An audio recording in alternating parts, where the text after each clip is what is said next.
Assalamualaikum warahmatullahi wabarakatuh. Perkenalkan, nama saya Maulifatul Hofi dari Prodi Agribisnis Fakultas Pertanian dari Universitas Islam Jember.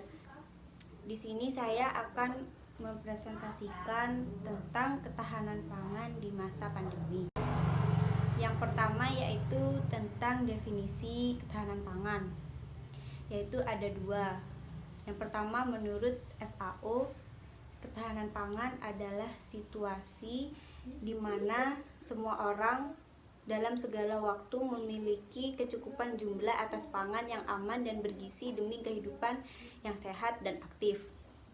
Dan yang kedua, menurut Undang-Undang Nomor 7 Tahun 1996 tentang Pangan dan PP 68 Tahun 2002 tentang ketahanan pangan, yaitu ketahanan pangan adalah kondisi terpenuhinya pangan bagi rumah tangga yang tercermin dari tersedianya pangan yang cukup, baik jumlah maupun mutunya, aman, merata, dan terjangkau.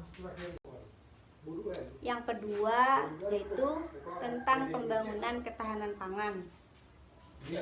Ada 3 alasan penting yang melandasi pembangunan ketahanan pangan, yaitu yang pertama, akses atas pangan yang cukup dan bergizi bagi setiap penduduk merupakan salah satu pemenuhan hak asasi manusia.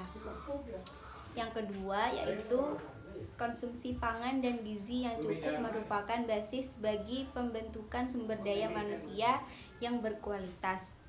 Yang ketiga yaitu ketahanan pangan merupakan basis bagi ketahanan ekonomi, bahkan bagi ketahanan nasional suatu negara yang berdaulat.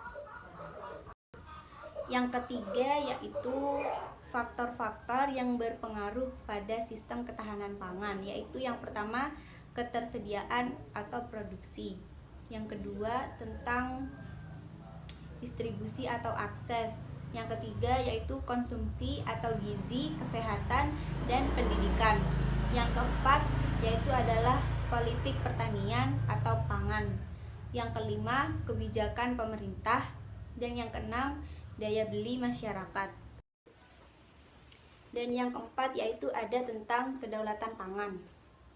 Kedaulatan pangan didefinisikan sebagai hak sebuah negara dan petani untuk menentukan kebijakan pangannya dengan memprioritaskan produksi pangan lokal untuk kebutuhan sendiri, menjamin ketersediaan tanah subur, air, benih, termasuk pembiayaan untuk para buruh tani dan petani kecil, serta melarang adanya praktek perdagangan pangan dengan cara dumping.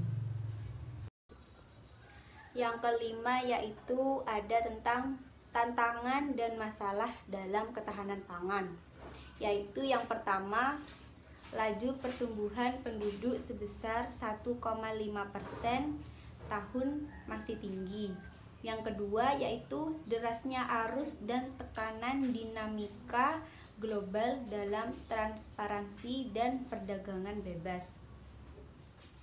Yang ketiga yaitu konsentrasi pembangunan antar wilayah belum merata. Yang keempat, standar mutu dan daya asing produksi meningkat akibat meningkatnya kualitas hidup dan lingkungan. Pengangguran dan kemiskinan semakin meningkat sehingga kemampuan daya menurun. Dan yang keenam yaitu ada tentang alternatif usaha. Yang pertama, memperkuat 3 pilar ketahanan pangan. Yang pertama, akses atas pangan yang cukup dan bergizi. Yang kedua yaitu konsumsi pangan dan gizi yang cukup.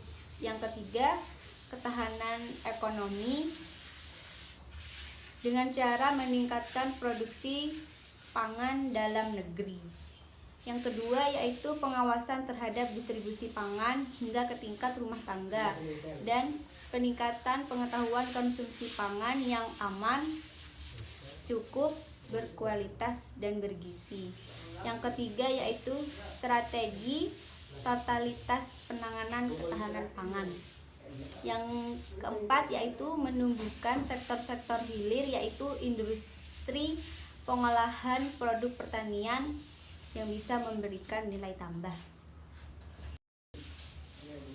Sekian presentasi dari saya.